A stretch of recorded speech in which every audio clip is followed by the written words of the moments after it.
Magali. Bonjour Bruno. Je pense qu'aujourd'hui c'est la dernière sortie que tu fais sur Chanic avant le départ de Fanche.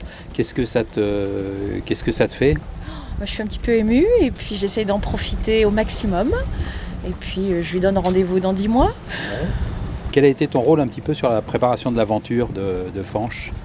Je pense que j'ai plutôt eu un rôle de soutien moral entre le moment où il m'a annoncé qu'il voulait faire ce périple.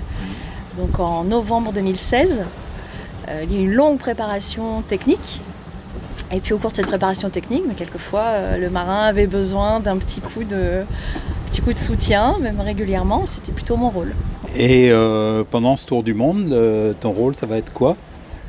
Pareil, d'une part ça va être un soutien grâce aux moyens de communication qu'on va avoir, qui sont très, très élaborés. On a beaucoup de chance, on va pouvoir être en communication constante. Comme disent mes copines, grâce au tracking du bateau, elles me disent « Toi, tu as de la chance, tu sauras où est ton homme. Oui. » Voilà, on en plaisante entre nous. Et puis, avec Fanche, nous avons un atelier en commun, atelier de photographie et de peinture. Et donc, ça fait déjà 1 an que je fais tourner l'atelier toute seule. Et je vais continuer à faire tourner l'atelier en attendant le retour de Fanche. D'accord. Et ton état d'esprit, là, aujourd'hui, en le voyant partir pour 10 mois, quoi? Oui, j'ai eu le temps de m'y préparer, en fait. Je te mentirais en te disant que c'est très facile. C'est très compliqué, je vais essayer de ne pas pleurer. Je suis heureuse pour lui. Voilà. Je suis heureuse pour lui, profondément heureuse pour lui, parce que c'est l'aboutissement de sa vie de marin. Je suis désolée. Oui, non, on peut reprendre si tu veux. Non, il n'y a pas de souci, j'assume. C'est une émotion que j'assume, mais je ne dois pas être la seule compagne à ressentir ça. Je suis vraiment très profondément et très sincèrement heureuse pour lui de ce qu'il va vivre. Ça a été, comme je te l'ai dit, une longue préparation technique avec beaucoup de coups de blues, de doutes, d'adversité. Et on a tenu bon, on n'a pas lâché. Et je suis heureuse qu'il puisse prendre la mer dans de bonnes conditions aujourd'hui. Voilà, ça c'est mon état d'esprit en ce moment. D'accord. Et est-ce qu'il y a de la peur, de l'appréhension? Oui, bien sûr. Oui. C'est normal, mais ça fait partie du jeu. Oui, il y a de la peur, de l'appréhension. Après, je sais que le bateau a été vraiment tellement bien remis, presque à neuf, entre les mains des stagiaires de l'INB. Très très bien préparé.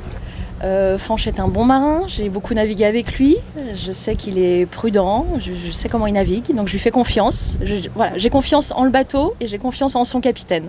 Donc je vais essayer de traverser ces 10 mois de la façon la plus sereine possible. C'est pas gagné, mais je vais essayer. Et je me suis mise à la méditation aussi, ça m'aide. D'accord, ça c'est bien. Oui, tu connais bien le bateau aussi. T'as beaucoup navigué sur Chanic. Est-ce que là, t'as pas renavigué dessus à part aujourd'hui, mais on demandera à Fanche tout à l'heure. Mais est-ce qu'il a évolué? Je pense que le fait d'avoir un refit total, c'est important. Ah oui. Alors, ce qui est bien, c'est que je retrouve l'âme de mon bateau. C'est bien toujours mon bateau, mais avec un super lifting et très agréable. Et oui, ça me met vraiment en confiance. Et au niveau communication, est-ce que vous avez un petit peu organisé parce que au niveau technique, il n'y a pas de souci. Maintenant, on a des communications faciles. Facile, c'est jamais facile, mais des communications qui sont efficaces entre le marin et à terre.